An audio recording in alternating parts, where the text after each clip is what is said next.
The Rainbow Six Siege team is always working to shake things up.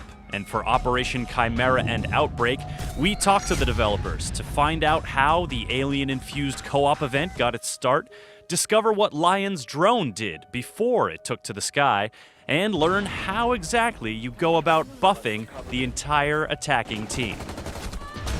Usually when we design new operators, we make them very strong to make sure that we can see what is functional, what is not. You need to see right away what's fun. And then we bring them down to something more playable. The first version of Finka were extremely powerful. Like, she used to give the speed boost, which means she could literally turn Ash into a 5-speed. And on top of that, people affected by the Finka boost had the glass vision. So 5-speed Ash with glass vision. Like you make drawings, you have the broad lines first, and then you make things more sharp and accurate. You'll notice that there's a scar across her face. Yeah, that happened during a CQB training with Capcan, and needless to say, she gave as good as she got, and that kind of cemented a little bit of a kind of silent respect between the two. They gave her the nickname Knife, which is what her name means.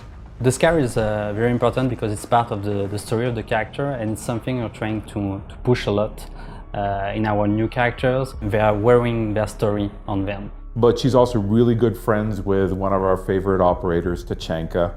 You know, drinking buddies. I think they can drink anybody under the table, and I wouldn't put it past her to kind of give herself a boost to absorb the alcohol just a little bit better than Tachanka can. So I had this crazy idea when we started out the Lion. I wanted to have a completely new gameplay. I wanted to bring something like absolutely exotic and like fresh to R6.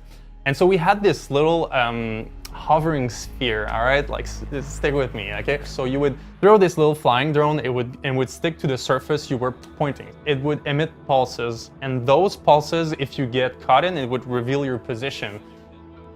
But we ran into some issues with that design, even though it was really fun to use and it gave way to a lot of like creative scenarios. So we went to a different design, put a drone in the sky, and we were like, okay, so this is going to be a global, it's going to affect everyone. Everything kind of fell into place. We were like, okay, individual charges, that worked super well. So it was fun for Lion, it felt fair for the defenders, and that's really when we thought we hit the sweet spot with it.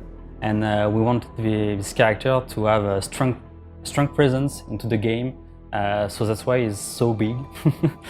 Honestly, we pushed a lot the tech to get this character clearly bigger than the others. So Lion is both an attitude of his approach to things. It's also the fact that he had a loud voice and he was able to maintain quarantine lines just by yelling at people. Getting your eyes on the hostiles! And it's also the fact that when his drone roars, everybody goes still. The coolest part of the design process is not the process itself, it's what happens next. It's when you release the operator into the wild and it becomes something. When it's on our computer, it's nothing. We play it a bit, it's fun, it's an idea. But when the players take these operators and makes something out of it and craft the game around this persona, that is when it becomes fascinating. You know, we always have this fantasy when we talk about Rainbow Six Siege, and especially on the attack side, this tactical fantasy, you know, like synchronization between teammates. Okay, I'm putting my breach shard. Okay, guys, 3, 2, 1, smoke, smoke, go, go. So every gameplay that can induce this kind of behavior is very interesting for us. And I think Finka and Lion have abilities that induce and encourage synchronization between the players. That player synchronization takes on a different form in Outbreak, a co-op event in which 3 players team up to take on a decidedly different threat.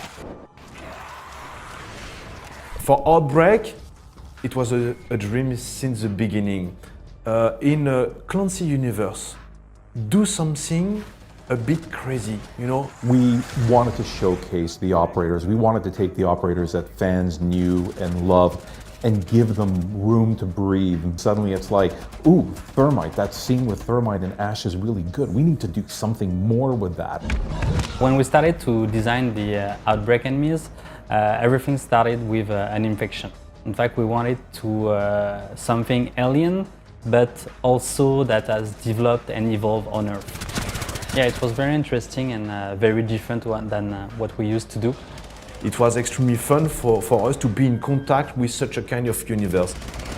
It's an entire disruption of what Siege is about. It's less on destruction, it's more on the rhythm, it's versus enemies running towards you. So this disruption is absolutely insane. You're playing at 3 instead of 5, etc. So that's it. It's a disruption. 4 weeks to do something absolutely different, and also with a bit more storytelling about our operators. These are hot zone specialists?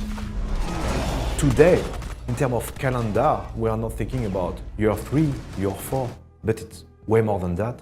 In fact, the player needs to understand that the game is going to be updated, always, and change always, because I want this game alive for 5 years, 10 years, 15 years. The limit doesn't exist.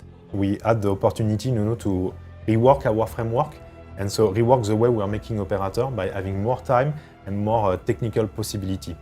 So it leads us to having like the luxury to answer like more ambitious questions, like for example, what is an operator that never die? What is an operator that is in the map even before the preparation phase, and what are the impact? Expect to have even more crazy gameplay area being explored for this year.